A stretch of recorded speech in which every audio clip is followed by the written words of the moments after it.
Hello friends, welcome back to my channel. আমার চ্যানেলে আরও একটা নতুন ভিডিওতে তোমাদের অনেক অনেক স্বাগত। আজকে আমি কোনো ব্লগ ভিডিও নিয়ে আসিনি, আজকে আমি তোমাদের সাথে একটা রেসিপি ভিডিও শেয়ার করব। এই জন্য দেখো ভিডিওটা শুরু করে দিয়েছি। তোমরা কে কেমন আছো, যে যেখান থেকে দেখছো, আশা করছি প্রত্যেকেই খুব খুব খুব ভালো আছো, আর তোমাদের ভালোবাসায় আমরাও মোটামুটি ভালোই আছি। তো আজকে আমি তোমাদের সাথে শেয়ার করব খুব একদম সহজ ঘরোয়া পদ্ধতিতে, যেমন আমরা সিম্পল ঘরোয়া রান্না করি সেই পদ্ধতিতে কিভাবে শুক্তো রান্না করবে।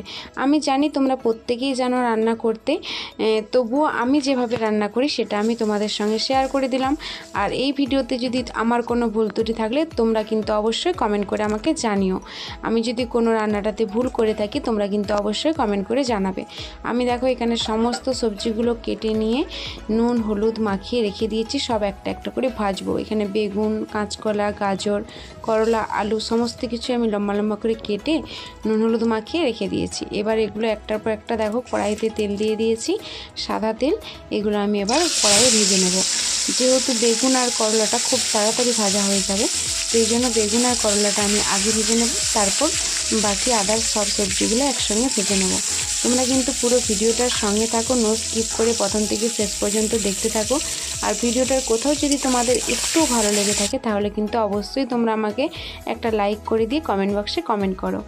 আর যদি কেউ ভিডিওটাতে নতুন এসে থাকো তাহলে অবশ্যই আমার চ্যানেলটাকে সাবস্ক্রাইব করে পাশে থাকা বেল বাটনটা ক্লিক করে দিও, যাতে আমি নতুন নতুন ভিডিও ছাড়ার সাথে সাথে ভিডিওগুলো তোমাদের কাছে পৌঁছে যায়। যদি আমি ব্লগ ভিডিও করি তবুও এটা তো আমাদের লাইফস্টাইলের মধ্যেই পড়লো না। আমি যেহেতু রেসিপিটা রান্নাটা করছিলাম তো ভাবলাম তোমাদের সাথে শেয়ার করি একদম ঘরোয়া পদ্ধতিতে, খুব সহজে, এমনকি অল্প সময়ে কিভাবে তোমরা এই রান্নাটা করবে। মানে হয়তো অনেকেই জানো, আরও ভালোভাবেও জানো, তবুও আমি যেভাবে করি সেটা তোমাদের সাথে শেয়ার করলাম। এখানে দেখো বেগুন আর করলাটা ভাজা হয়ে গেছে, আর আমি কিন্তু মাটির উনুনে রান্না করছি, ঠিক আছে। এখানে বেগুন আর করলাটা ভাজা হয়ে গেছে। এবারে আমি সব আদার্স সবজিগুলো সব একটার পর একটা দিয়ে দেব। দেখো এখানে আমি তুলে নিয়েছি একটা জায়গাতে, ভাজা হয়ে গেছে এগুলো। এবার দেখো কড়াইয়ের মধ্যে আমি ওই তেলের মধ্যেই আমি আদার্স সব সবজিগুলো একটার পর একটা তুলে নেব। তারপর ওই সেম একইভাবে আমি ভেজে নেব সমস্ত সবজিগুলো। কড়াই তো একদম তেতেই আছে, তোমরা দেখতেই পাচ্ছ। আর আমি তো আস্তে আস্তে তোমাদের ভালোবাসার সাপোর্টে এগিয়ে যাচ্ছি। আশা করছি তোমাদের ভালোবাসার সাপোর্ট সঙ্গে থাকলে আরও ভালোভাবে এগিয়ে যেতে পারবো সামনের পথগুলো। এখন আমার সামনে অনেক পথ বাকি, তো তোমাদের ভালোবাসার সাপোর্ট নইলে কোনো মতে এগিয়ে যেতে পারবো না। তোমরা আমাকে যতটা ভালোবাসা দিচ্ছ, যতটা সাপোর্ট করছো, তার থেকেও আরও বেশি বেশি করে ভালোবাসা দিও, সাপোর্ট করো, যাতে আমি সামনের পথে আরও ভালোভাবে এগিয়ে যেতে পারি। সংসারের অনেক রকম কাজ সামলে, সন্তান সমস্ত কিছু সামলে, ছেলেদের পড়াশুনো, সংসারের কাজ সব সামলে আমরা এই ওয়াইটিটা করছি। কেননা কি বলো তো, সবার তো মনে একটা স্বপ্ন থাকে, আশা থাকে, তাই না? সেই জায়গা থেকে কোনো একটা সময় চুপচাপ থাকতাম, টাইম পাস হতো না।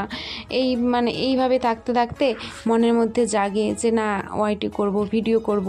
তো সেই জায়গা থেকে অনেক রকম স্বপ্ন, আশা সমস্ত কিছুই মনে আছে, সেই নিয়ে এসেছি। যেহেতু যেমন পথটায় সফল হতে পারি, তোমরা সবাই পাশে থাকো, আশীর্বাদ করো, বড়রা সবাই আমাকে আশীর্বাদ করো, আর ছোটরা ভালোবাসা দিও, তাহলে আমি এগিয়ে যেতে পারবো। এখানে দেখো সমস্ত সবজিগুলো তেলের মধ্যে তুলে একটু চাপা দিয়ে দিয়েছিলাম, যাতে একটু হালকা সেদ্ধটা হয়ে যায় আর ভালোভাবে ভাজা হয়ে যায়। তো তোমরা দেখতে পাচ্ছ কত সুন্দর করে ভাজা হয়ে গেছে। আর ওখানে তো দেখালাম, এখানে এটা সম্পূর্ণ কিন্তু নিরামিষ, ঠিক আছে, সম্পূর্ণ নিরামিষ পদ্ধতিতে দেখাচ্ছি, সম্পূর্ণ নিরামিষ। সেই জন্য আদা টমেটো জোগাড় করে নিয়েছি, তোমরা তো দেখতেই পেলে, শেয়ার করে দিলাম। আর এখানে দেখো আদার সবজিগুলো কিন্তু খুব সুন্দরভাবে ভাজা হয়ে গেছে। আর এমনিতেও কি বলো তো, শুক্তো রান্না করতে গেলে সমস্ত সবজিগুলো ভেজে করলেই কিন্তু খুব ভালো হয়। তারপর আবার যদি নিরামিষ হয় তাহলে তো ভেজে করলেই ভালো স্বাদ হয়। তো এখানে আমার সমস্ত সবজিগুলোই দেখো ভাজা হয়ে গেছে। আর শুক্তো রান্না করতে কিন্তু একটু বেশি তেলও লাগে, একটু তারই মধ্যে একটু বেশি পরিমাণে তেল দিলে স্বাদটাও ভালো হয়। এখানে দেখো সমস্ত সবজিগুলো আমি ভেজে নিয়েছি, এখন আমার ভাজা কমপ্লিট। আর আমি এখানে বাটিতে মশলা নিয়ে নিয়েছি, একটা বাটিতে করে হলুদ গুঁড়ো, লঙ্কা গুঁড়ো, জিরে গুঁড়ো, ধনা গুঁড়ো সব নিয়ে নিয়েছি একদম। আর সেই কড়াইটাতে আমি দেখো সমস্ত যেগুলো ভেজেছিলাম সেই কড়াইটাতে আমি এখন দিয়ে দিলাম সর্ষের তেল। আমি আর কড়াইটাতে তেমন কিছু হয়নি, তো এই জন্য আর ধুয়ে নিলাম না। তোমরা যদি চাও কড়াইটা আবার একবার ধুয়ে নিতে পারো। আমি ভেজেছিলাম সেই কড়াইতে আমি সর্ষের তেল দিয়ে দিলাম, আর তেলের উপর একদম অল্প পরিমাণে চিনি দিয়ে দিলাম। একদম অল্প একটু পরিমাণে চিনি দিয়ে দিলাম। এবার আমি এর মধ্যে আদা টমেটোটা তুলবো, তারপর মশলাটা দিয়ে ভালোভাবে কষিয়ে নেব। তোমরা কিন্তু অবশ্যই সঙ্গে থাকো আর দেখতে থাকো।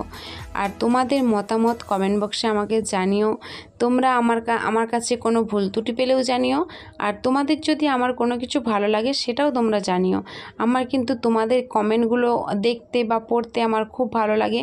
তোমাদের কমেন্ট না পেলে মন খারাপ হয়, তোমাদের কমেন্টগুলো পেলে আমি একটা মনে অদ্ভুত জোর পাই। ঠিক আছে, তোমাদের কমেন্ট পেলে মনে একটা অদ্ভুত জোর পাই, আরও কাজ করার, সামনের দিকে এগিয়ে যাওয়ার জোর পাই। খুব ভালো লাগে তোমাদের কমেন্টগুলো পড়তে, দেখতে, সবটাই ভালো লাগে।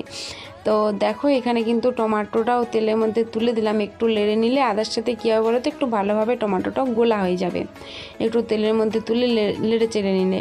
তো দেখো এখন আমি এর মধ্যে মশলাটাও দিয়ে দিলাম। আদা টমেটোটা হালকা, একদম হালকা একটু ভেজে নিয়ে মশলাটাও দিয়ে দিলাম। যে মশলাটা আমি রেখেছিলাম রেডি করে, সেই মশলাটাও দিয়ে দিয়েছি। আর এখন দেখো একদম ভালোভাবে কষাতে কষাতে মশলাটা তেল ছেড়ে দিয়েছে, বুঝতে পারছো তোমরা?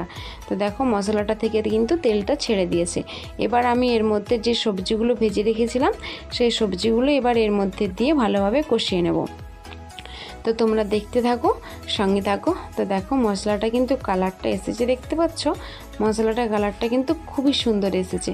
আর এইভাবে যদি বন্ধুরা শুক্তো রান্না করা যায় না, আর কোনো সবজি লাগবে না, নিরামিষ শুক্তোর তরকারি আর নিরামিষ খাওয়া দাওয়াতে শুধু এই শুক্তো দিয়েই কিন্তু খাওয়া হয়ে যাবে। আর তার সঙ্গে যদি একটু চাটনি থাকে, ব্যাস, আর কোনো কিছুই চাই না কিন্তু। তো দেখো এর মধ্যে এখন আমি সবজিগুলো তুলে দিয়েছি। আর রান্নাটা দেখেই মনে হচ্ছে না খুব সুন্দর হয়েছে? তো বন্ধুরা সত্যি কিন্তু খুব সুন্দর টেস্ট হয়েছিল, খুব সুন্দর টেস্ট হয়েছিল। আর এইভাবে এই শুক্তো রান্নাটা না আমার ছেলে বলো তোমাদের দাদাভাই সবাই খুব ভালোবাসে। আর দেখো একদম রান্নাটা দেখেই মনে হচ্ছে, দেখেই বোঝা যাচ্ছে যে না রান্নাটার মধ্যে কিছু একটা ব্যাপার আছে, তাই তো? তো দেখো ভালোই হয়েছিল টেস্ট, আর দেখতেও কিন্তু খুবই সুন্দর লাগছে।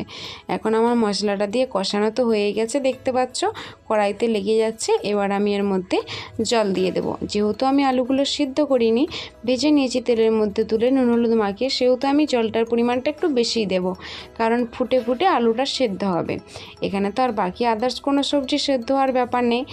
গাজর বলো, কাঁচকলা বলো, ওগুলো তো প্রায় মোটামুটি সেদ্ধ হয়েই গেছে, কিন্তু আলুটা তার মধ্যে একটু সিদ্ধ হতে হবে। তো এই জন্য দেখো আলুটা সেদ্ধ হওয়ার জন্য ভালোভাবে আমি কিন্তু একটু বেশি পরিমাণেই জলটা দেব। তো দেখো এখানে কিন্তু এই পরিমাণে আমি জলটা দিয়েছি, তোমরা দেখে বুঝতেই পারছো। যে যার পরিমাণ মতো কিন্তু জল, নুন এগুলো দেবে যার যেমন প্রয়োজন। তো দেখো দেখে তো বুঝতেই পারছো পরিমাণে একটু জলটা বেশি দেওয়া আছে। আর কালারটা দেখতে পাচ্ছ কতটা সুন্দর এসেছে। তো দেখো এখানে কিন্তু আমার তরকারিটা ফুটতে আরম্ভ করে দিয়েছে। এদিকে তরকারিটা ফুটতে থাক, আর আমি কিন্তু তরকারিটাতে পরিমাণ মতো লবণ দিয়ে দিলাম। তোমরাও তোমাদের পরিমাণ মতো লবণ দিয়ে দেবে। আর ওদিকে তরকারিটা ফুটতে থাক, আর আমি এদিকে গুঁড়ো শুকনো গোটা মশলাটা ভেজে নিই। এখানে আমি নিয়েছি কি গোটা জিরে, সর্ষে, সম্বুড়ো নিয়ে সমস্ত কিছু একটু শুকনো খোলায় ভেজে নিয়েছি, দেখতেই পাচ্ছ শুকনো খোলায় ভেজে নিয়ে গুঁড়িয়ে নিয়েছি। এবার আমি এটা তরকারিটা যখন হয়ে আসবে তখন দেখো তরকারিটা কিন্তু হয়ে এসেছে। কালারটা দেখো বন্ধুরা জাস্ট অসাধারণ হয়েছে, যেমনি দেখতে সুন্দর হয়েছে তেমনি টেস্টেও সুন্দর হয়েছিল। এবার আমি উপর থেকে মশলাটা ছড়িয়ে দেব, মশলাটা ছড়িয়ে দিয়ে নামিয়ে নেব। দেখতে পাচ্ছ আমরা যেহেতু একটু মাখা মাখা ধরনের করেছি, যার জন্য এই পরিমাণ রসটা রেখেছি, এই পরিমাণ ঝোল রেখেছি। এর মধ্যে তো আরও একটু টেনে নেবে তরকারিটাতে, তো এই পরিমাণ ঝোল রেখেছি। তোমরা যদি টাইট করতে চাও তাহলে রসটা আর একটু মেরে নেবে ফুটিয়ে নিয়ে। আর যদি এরকম ঝোল ভালোবাসো তাহলে কিন্তু এরকম রাখবে। আমরা যেহেতু এটাকে মেখেও খেয়ে থাকি ভাতের সঙ্গে, সেই জন্য একটু রস রেখেছি।